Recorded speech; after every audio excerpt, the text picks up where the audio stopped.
आतंकवादी हमला, भ्रष्टाचार, कॉमनवेल्थ घोटाला, 2G घोटाला, जीजाजी घोटाला, मौसाजी घोटाला, क्या बोलते हैं सिंचाई घोटाला, कोयला घोटाला, सब घोटाला तो यही लोग किए। मुल्क पर अभी साजिशों का दौर जारी है, मात्र मोदी योगी के जाने की इंतजारी है। मेरे हिसाब से भारत तो मोदी जी ने जोड़ा। दिल्ली से अरविंद केजरीवाल जुड़ गए, बंगाल से ममता बनर्जी जुड़ गई, बिहार से नीतीश कुमार जुड़ गए, यूपी से अपना मनमोहन सिंह के टाइम कभी भी वो सिंगल डिजिट में आया ही नहीं, 10-11 से हमेशा ऊपर चला है। मैं इतना कहना चाहता हूँ, मैं भी मुस्लिम हूँ। अगर आज आप देखा जाए सच्चे की भावनाओं के साथ 370 को भी साइड रखते हैं तो 14 करोड़ शौचालय बनवाए मोदी जी, ठीक है। 15 एम्स बनवाए, पहले 7 था अभी 23 है, ठीक है। उसके बाद 200 प्लस मेडिकल कॉलेज, उसके बाद इंफ्रास्ट्रक्चर इतना मजबूत किया है, जहाँ पे नितिन गडकरी जितना काम किया है, जितना भी रूरल एरिया था उसको NS से कनेक्ट करने का काम किया, तो जितना काम किया है बीजेपी, ठीक है, इतना कम समय में, मतलब 9 साल लोग बोलते हैं ना बदहाल, तो बेमिसाल है, ठीक है। जितना काम किया है, सबसे बड़ा बात है घुसपैठियों को दूर करने का काम किया है, जितना रोहिंग्या था उसको रोकने का काम किया, तो ये सब काम अगर देखते हुए करे तो बीजेपी सही है। राहुल गांधी प्रधानमंत्री बन नहीं सकते हैं और प्रियंका गांधी और जो कोई विकल्प है उनको बनाएंगे नहीं, ठीक है। तो कांग्रेस का ही महत्व कुछ रहा नहीं।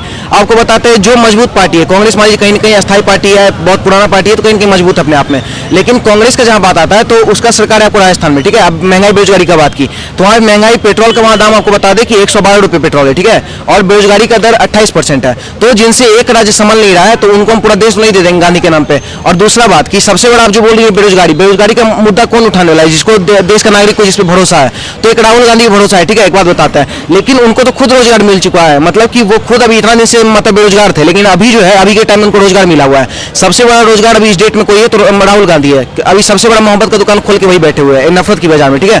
तो वो उनके पास रोजगार है। रहा है एक रवीश कुमार, हम भी बिहार से बताया था आपको, रवीश कुमार वो यूट्यूबर अच्छा खासा बना हुआ है, तो जो महंगाई बेरोजगारी का बात करता है वो खुद रोजगार लिया हुआ है, ठीक है। अब रहा बात आम जनता, तो आम जनता के पास जो सरकारी नौकरी जिनको चाहिए वो कभी जिंदगी में नहीं मिल सकता है, ठीक है। लेकिन जहां प्राइवेट नौकरी का बात आता है वो खींच के निकाला जा रहा है, ठीक है, कि आप आइए, हर जगह बैनर है, आपको हर जगह पोस्टर है कि आपको टैली का काम आता है। तो अभी जो यहाँ पे जो बेरोजगार है अभी उनसे कुछ क्वेश्चन पूछ देंगे, कुछ बताएंगे नहीं, लेकिन उनको चाहिए गवर्नमेंट जॉब, IPS बन जाना है। तो देखिए महंगाई बेरोजगारी कुछ नहीं, और महंगाई जहां तक बात आता है तो क्या सिर्फ मतलब कि ये सब्जी खरीदने जाते हैं, टमाटर, आलू, प्याज, लहसुन यहीं तक बढ़ाता है क्या? हम ये कहना चाहते हैं जब पिज्जा खाने जाते हो, जब आईफोन खरीदने जाते हो, तब तुमको महंगाई नहीं लगता है? कुछ महंगाई बेरोजगारी नहीं है, जो बीजेपी अपना काम किया है। और कहीं ना कहीं अगर महंगाई का बात आता है, आप विपक्ष में जो भी, चाहे वो जदयू आप ले लीजिए, चाहे राहुल गांधी को ले लीजिए, चाहे आप ममता बनर्जी को ले लीजिए, उन लोग से एक राज्य संभल नहीं रहा है। तो बीजेपी के पास तो पूरा केंद्र लेवल का गवर्नमेंट है ना, अगर मान लीजिए कहीं कुछ बढ़ा भी है तो कहीं ना कहीं हम लोग समर्थन। लेकिन राहुल गांधी जब भारत जोड़ो यात्रा यहाँ तक ही निकाल चुके हैं और अब तो लोगों से मिल रहे, मैकेनिक अब यहाँ तक काम कर रहे, ट्रक ड्राइवरों से भी बात करें, लोगों से ज्यादा के मिल रहे, अपने दुख बता रहे हैं। तो आपको नहीं लगता कि इससे भी लोगों जनता के बीच में उनकी जो छवि थी वो थोड़ी ना थोड़ी कहीं ना कहीं बदली है? आप भारत जोड़ो का बात की, पहली बात तो जिसका भारत तोड़ के गया वो भारत जोड़ेगा, सिंपल मेरा क्वेश्चन ये है। दूसरा बात की आप जो भारत जोड़ने की बात करी उसमें घूम कौन रहते हैं? फारूक अब्दुल्ला, कन्हैया कुमार, टुकड़े गैंग, जितना स्वरा भास्कर, ये सब लेफ्ट विंग वामपंथ जितना भी थे सब वो लोग सब भारत जोड़ने निकले थे। तो इस देश का दुर्भाग्य है कि ये लोगों को परमिशन मिल गया भारत जोड़ने के लिए, ठीक है। पहली बात तो भारत टूटा ही नहीं था। हम लोग जो सपना देखते हैं अखंड भारत, हम लोग सपना देखते हैं हिंदू राष्ट्र, लेकिन उस सब चीज को तो ये लोग पॉजिटिव में लेते नहीं है, वो नकार देते हैं, बोलते हैं नहीं हिंदू राष्ट्र बन जाएगा तो मुस्लिम को भगा दिया जाएगा। तो जो हम लोग मुद्दा लेके चलते हैं उसका विरोध कर देता है और निकलता है भारत जोड़ने के लिए। तो ये लोग भारत जोड़ने नहीं, जो इन लोग का बादला तोड़ा था ना भारत को, उसको ये लोग जोड़ने निकले थे, वो भी नहीं जोड़े। हम इनको कहना चाह रहे हैं, आप जो कश्मीर से कन्याकुमारी तक की यात्रा किए थे, आपके अंदर इतना कुव्वत था तो आप चल जाते अफगानिस्तान जोड़ लेते हैं। आपके अंदर इतना कुव्वत था पाकिस्तान को जोड़ लेते हैं। अफगानिस्तान से 100 करोड़ का संपत्ति छोड़ के हिंदू को भागना पड़ा। आप महंगाई बेरोजगारी का भी इंक्लूड करी थी ना, वहां पे हर किसी के पास रोजगार था, हर किसी करोड़ का संपत्ति, छोटा मोटा रकम तो नहीं है, सबके पास डिग्री था। सबसे पढ़ा लिखा कम्युनिटी कौन था? हिंदू, ठीक है, मार के भगा दिया गया रातों रात। पूरा श्रीनगर में सबसे पढ़ा लिखा कम्युनिटी कौन था? हिंदू, ठीक है, कश्मीरी पंडित, जिसको कि रातों रात ID कार्ड देख के, आधार कार्ड देख के मार के भगा दिया। देखिए तानाशाही का बात करिए, 75-77 में जो इमरजेंसी लागू किया गया था तब कोई तानाशाह नहीं था, ठीक है। 84 में सिख नरसंहार हुआ, कोई तानाशाह नहीं, ठीक है। 90 में पूरा कश्मीरी पंडित को मार के भगाया गया, कोई ये संविधान खतरे में नहीं आया, कोई देश खतरे में नहीं आया और ना ही किसी को कोई दिक्कत हुआ, ठीक है। लेकिन अब 9 साल में 1300 आतंकियों को मार के अगर मोदी जी भगाते हैं तो संविधान खतरे में आता है और देश खतरे में आता है। देश उस कुछ खतरे में नहीं, संविधान भी खतरे में नहीं है, खतरे में सिर्फ और सिर्फ राहुल गांधी और खतरे में विपक्ष है, ठीक है। तो 2024 के चुनाव के लिए मैंने 4 लाइनें लिखी हैं कि मुल्क पर अभी साजिशों का दौर जारी है, मात्र मोदी योगी के जाने की इंतजारी है। मुल्क पर अभी साजिशों का दौर जारी है, मात्र मोदी योगी के जाने की इंतजारी है।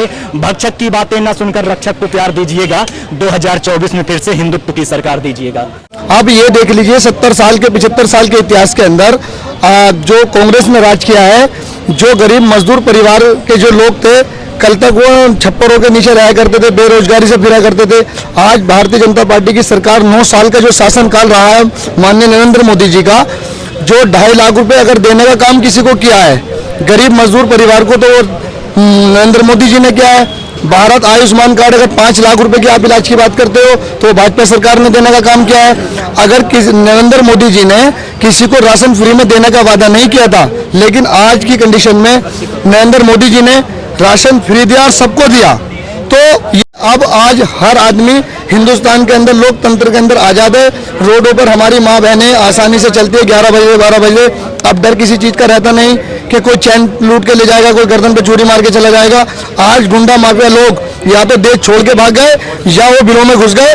आज अगर ये संभव हुआ है तो भारतीय जनता पार्टी की सरकार में हुआ है। और मैं इतना कहना चाहता हूँ, मैं भी मुस्लिम हूँ।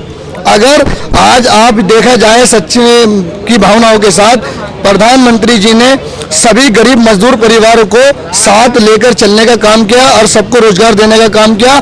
अगर जैसे कोरोना महामारी हमारे देश के अंदर आई तो हमारा देश ऐसा एक लौता देश है कि जो सबसे ज्यादा मौतें कम हुई है। अन्य तो विदेशों के अंदर लोगों को वैक्सीन अगर लगवाने का काम किया तो पैसे देकर क्या, हमारे देश में फ्री में वैक्सीन लगी और आज व्यवस्था को बहुत जल्दी से कंट्रोल किया।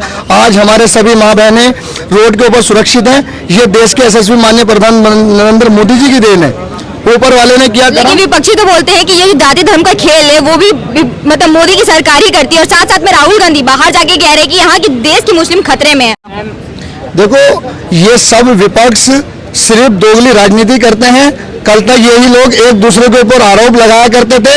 आज वे लोग, आज देश के नरेंद्र मोदी सबको ऐसा दिखाई दे रहा है कि ये भारी भरकम के व्यक्ति हैं। 56 सीने की अगर वो बात करते थे, 56 इंची का सीना, वो उन्होंने साबित किया है कि विपक्ष को एकजुट होने के लिए लोगों को मजबूर हो गए हैं। उन्हें दिखाई दे रहा है कि हम इनसे मुकाबला नहीं कर सकते, लेकिन वो कितना भी एकजुट हो जाएं, लेकिन देश के अंदर जो लोग, जनता जो वोट करेगी वो काम हित के लिए करेगी। काम इन्होंने करके दिखाया। अब से पहले ऐसी सरकार के अंदर कभी इस तरह के रोड हमें देखने के लिए नहीं मिलते थे कि जो हमें 4-4 घंटे का सफर मेरठ का करना पड़ता था, आज हम 45 मिनट में मेरठ पहुंच जाते हैं। तो ऐसी सड़क बनाने वाले को जनता जानती है। जो भी बोलता है ना महंगाई बेरोजगारी, इसका मतलब ये बहानेबाजी है। महंगाई के देखिए, अगर आप महंगाई की बात करेंगे तो उसके लिए we have to deal with the data. जो एक्चुअल डाटा है उसके हिसाब से महंगाई इतनी ज़्यादा थी कांग्रेस के टाइम में और बेरोजगारी इतनी ज़्यादा थी। उसका एक बहुत टेक्निकल रीज़न है। Being an economist I can say कि whenever there is a mass corruption in the government, जब भी किसी सरकार में भ्रष्टाचार होगा तो ये बिल्कुल नेचुरल है कि महंगाई और बेरोजगारी बढ़ेगी। क्योंकि रेट ऑफ कैपिटल फॉर्मेशन जो एक होता है ना, कैपिटल जो पूंजी जो बढ़ने की, जिससे कि गरीबी दूर होती है और रोजगार बढ़ता है, वो हमेशा कम रहेगा।